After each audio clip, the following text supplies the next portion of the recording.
आज हम बात करेंगे प्रोग्रामिंग की। जब कोई शुरुआत करता है एक इंडिविजुअल, तब उसके सामने क्या प्रॉब्लम आ सकती है, क्या कॉमन प्रॉब्लम उसे दिखाई देती है, किस तरीके से प्रोग्रामिंग की तरफ बढ़ना चाहिए, कैसे शुरुआत करनी चाहिए, उन सभी पहलुओं को आप हम देखेंगे। सबसे पहले कि आपको बिल्कुल तेजी से नहीं चलना है, यानी कि सब कुछ पहले बहुत आराम से देखिए, क्योंकि अगर आपने ईंटें सही रखी हैं तब आपकी बिल्डिंग सालों साल चलेगी, और आपने फटाफट अगर बिल्डिंग खड़ी कर दी तो एक हवा का झोंका आएगा और सब गिर जाएगा। तो कहने का मतलब ये है कि आप पहले हर एक बेसिक्स प्रोग्रामिंग की जो भी आप किताब फॉलो कर रहे हैं, जो भी आप बुक फॉलो कर रहे हैं या टीचर फॉलो कर रहे हैं या दोस्त से पढ़ रहे हैं, तो बेसिक्स पहले समझिए, इंट्रोडक्शन समझिए, कहा ये प्रोग्रामिंग कहाँ से आई, उसकी उत्पत्ति क्या है, इसका बेसिक क्या है, किस चीज को ये कैटर करती है। उसके बाद अब आपके पास प्रोग्राम में सबसे पहले एक छोटा सा कोड होता है, जिसे हेलो प्रोग्राम या वेलकम प्रोग्राम कहते हैं। सबसे पहले उसे देखिए, उसको समझने की कोशिश करिए, क्योंकि अगर आपको बता दिया कि ये बेसिक प्रोग्राम है, इससे बेसिक कुछ नहीं, इसके ऊपर जाएगा, तो जब तक आप बेसिक नहीं समझेंगे, प्रोग्राम के हर पहलू को नहीं समझेंगे, तब तक आगे बढ़ के बैकग्राउंड में ही दिक्कत होगी कि ये पहले मैंने क्या किया था, पहले क्या हुआ था।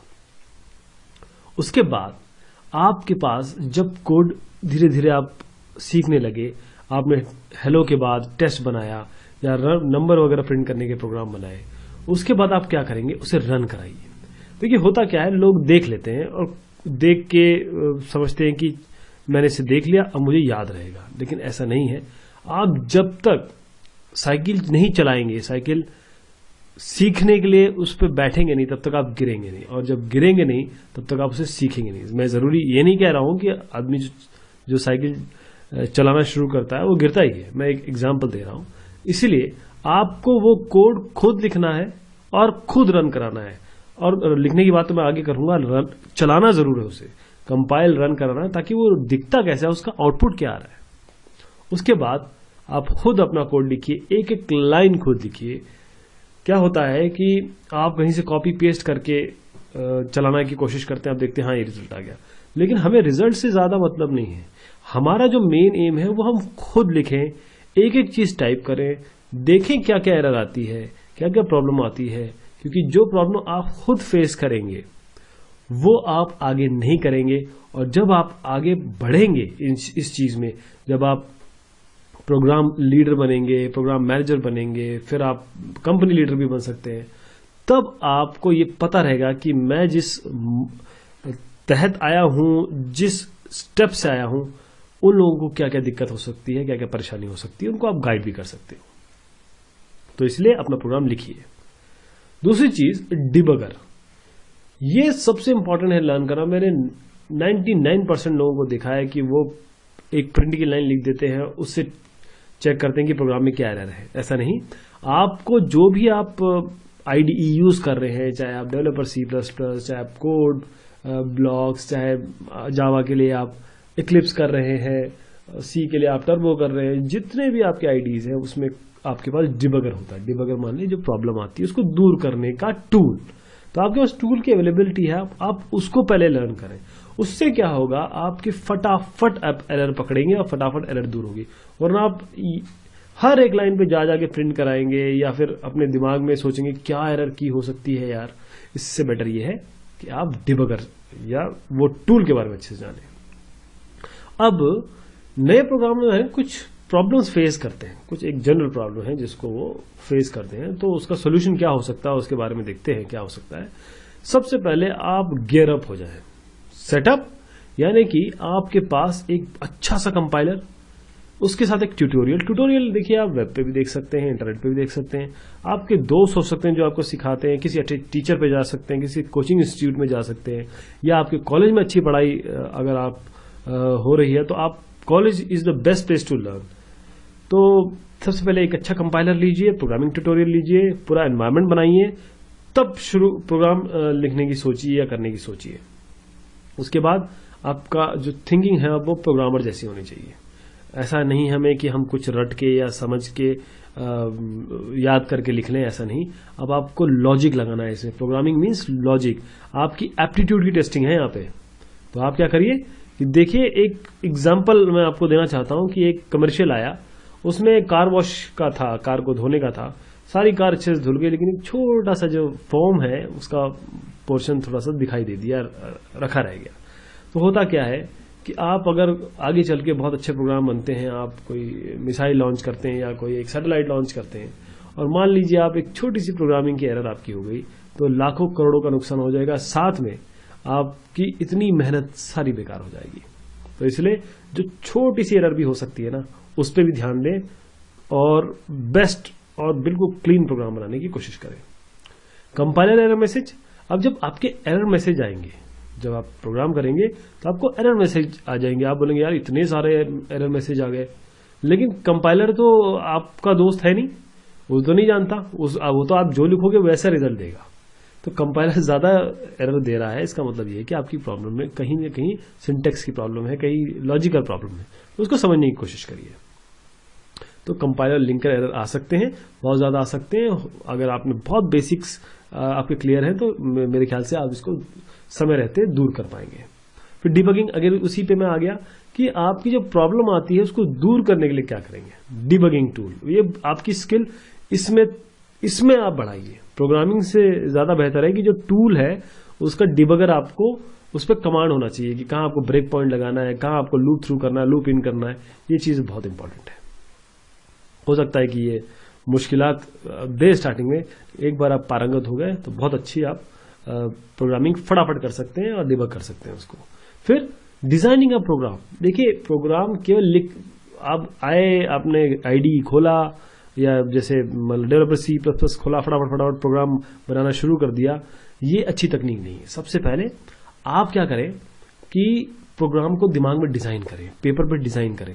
जितना अच्छा डिजाइन होगा ना, उतना अच्छा प्रोग्राम बनेगा। यही हम लोग सॉफ्टवेयर प्रोग्रामिंग में देखते हैं कि एक सॉफ्टवेयर डिजाइन बनता है, कोडिंग का तो बहुत छोटा पार्ट होता है। अगर आपका डिजाइनिंग अच्छी है तो आपका बहुत अच्छा प्रोग्राम बनेगा। उसके बाद ये देखते हैं कि क्या क्या प्रॉब्लम्स आती हैं, क्या क्या छोटी छोटी मिस्टेक्स होती हैं जो हम देखते हैं कि अरे प्रोग्राम नहीं चल रहा यार, क्या मैंने तो सब सही लिखा हुआ है। और क्या होता है कि जब आप एक आदमी, एक इंडिविजुअल सिस्टम के सामने बैठा हुआ है तो वो हमेशा उसको देखता रहता है और दिमाग उसका चलता रहता है।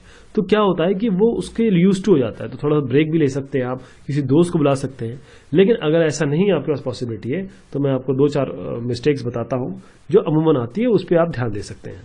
पहला है अनडिक्लेयर्ड वेरिएबल। सबसे बेसिक गलती है कि आपके पास एक प्रोग्राम है, आपने रन कराया, बोले अरे यार कुछ आ नहीं रहा, क्योंकि एक्स जो है वो एरर आएगा बेसिकली इसमें, क्योंकि एक्स तो आपने कहीं डिक्लेयर ही नहीं किया। हर वेरिएबल डिक्लेयर होना चाहिए। कंपाइलर को पहले पता तो चले कि आप क्या यूज करने वाले हैं। अनइनिशियलाइज वेरिएबल, ऐसे वेरिएबल जो इनिशियलाइज ही नहीं किए गए। अब देखिए इस प्रोग्राम में आपने जब एक काउंट लिया, ठीक, यहां काउंट लेस देन 50 किया और काउंट प्लस प्लस करा। वाइल लूप में 3 चीजें होती है, इनिशियलाइजेशन होता है, फिर इंक्रीमेंट, डिक्रीमेंट और एंडिंग कंडीशन। जब आपने इनिशियलाइज ही नहीं किया तो एरर तो आएगी आएगी। ये एक बहुत कॉमन एरर्स है जो आती है आपके स्टार्टिंग के प्रोग्राम बनाने में। उसके बाद setting a variable to an uninitialise value. आपके पास एक वेरिएबल आपने बनाया और उसकी वैल्यू इनिशियलाइज नहीं की, तब आपको क्या होगा कि यहां पर आपने सम दिया और आपने ऐड कराने की कोशिश की और ए और बी बाद में लिया और ए और बी के पास कुछ है ही नहीं, और सम को 0 भी नहीं किया, क्योंकि जब सम करते हैं तो 0 देते हैं, वरना कई सी के जमाने में तो इसमें गार्बेज वैल्यू रिजल्ट आ जाता था।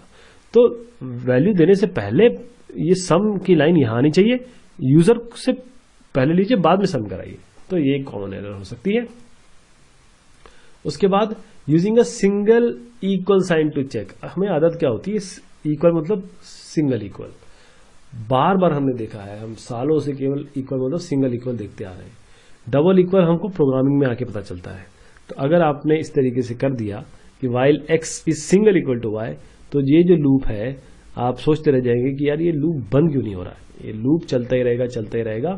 उसका कारण ये है कि आपने यहां डबल इक्वल टू नहीं लगाया। तो सिंगल इक्वल टू असाइनमेंट के लिए होता है, डबल इक्वल टू चेकिंग करने के लिए होता है कि इक्वालिटी है कि नहीं। अनडिक्लेयर्ड फंक्शंस, ऐसे फंक्शन जो आपने बना तो दिए लेकिन डिक्लेयर नहीं किए। अब जो डिक्लेयर नहीं है उसको कैसे पता चलेगा प्रोग्राम को कि ये फंक्शन कहाँ से लाऊं मैं?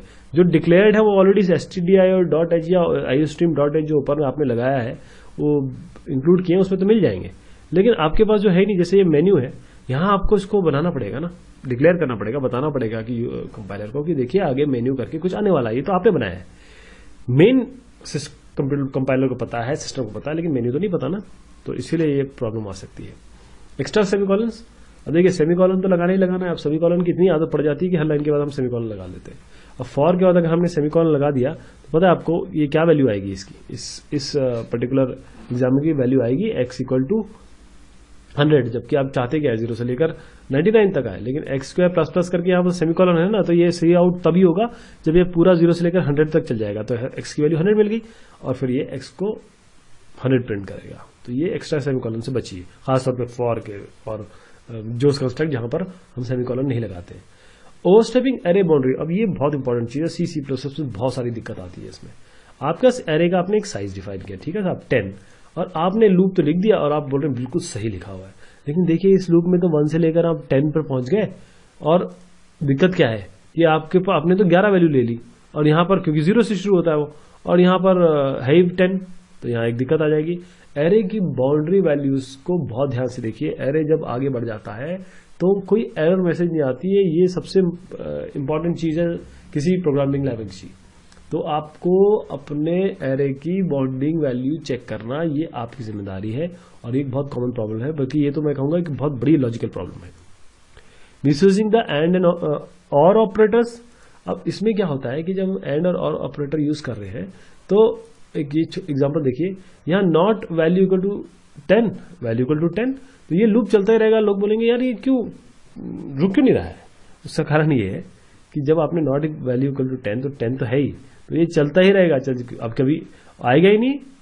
तो ये जो और एंड है ना, क्योंकि और में ये भी वैल्यू तो ट्रू होनी चाहिए, अब ये तो मिल रही है इसको, ये नहीं मिल रही और ये कभी भी नहीं मिलेगी क्योंकि वैल्यू तो 10 है, और वैल्यू एक साथ 10 और 20 तो हो नहीं सकती। तो बार बार ये चलता रहेगा और आप सोचते रहेंगे यार गलती क्या हुई है मुझसे। Okay, thank you so much. आप इसमें मेल कर सकते हैं मुझे। जो सोर्स है इस पीपीटी का वो मैंने cprogramming.com से लिया है, काफ़ी चीज़ें यहाँ से ली है। थैंक यू इनके लिए, और इस तरीके से आप प्रोग्रामिंग शुरुआत करिए। And I wish you happy programming. धन्यवाद, शुक्रिया।